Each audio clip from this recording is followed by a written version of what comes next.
Kwa niaba ya mkurugenzi mtendaji, nipende kuwashukuru sana wateja na wananchi katika maeneo yote ambayo kulikuwa na kazi ambayo ikiendelea katika eneo hili la Mkambarani, ambako mkandarasi alikuwa akifanya kazi ya kuvuta nyaya, na kwa mafanikio makubwa kabisa kazi hiyo imekamilika na tayari huduma ya umeme imerejea katika maeneo yote ambayo yalikuwa yakiathirika kutokana na kazi hii. Tunapenda kuwashukuru wateja na wananchi kwa uvumilivu na uelewa wenu wakati zoezi hili lilikuwa likifanyika, na vile nipende tu kutumia fursa hii kuwakumbusha kwamba zoezi hili litaendelea tena kwa awamu ya pili kuanzia tarehe 11 ya mwezi wa 8, na tutawatangazia tena na pia tutawawekea zile ratiba ili basi muendelee kuweka shughuli zenu kulingana na huduma ya umeme jinsi itakavyopatikana.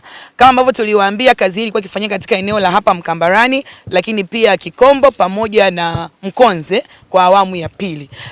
Kwa hiyo kazi hiyo imefanyika vizuri na kwa ustadi mkubwa, wataalamu wetu wameweza kukamilisha. Kwa hiyo tunawashukuru sana na tunaendelea kuhakikishia kwamba TANESCO itaendelea kutekeleza miradi mbalimbali ambayo inaendelea kusaidia kuimarisha hali ya upatikanaji wa umeme.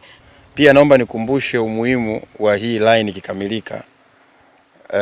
Itaongeza uwezo kwenye laini ambazo zipo tayari, kwamba uwezo wa zile line ulikuwa kiasi kadhaa. Sasa hivi kwa sababu tunapita na msongo wa kilovolt 400, uwezo utakuwa ni mkubwa.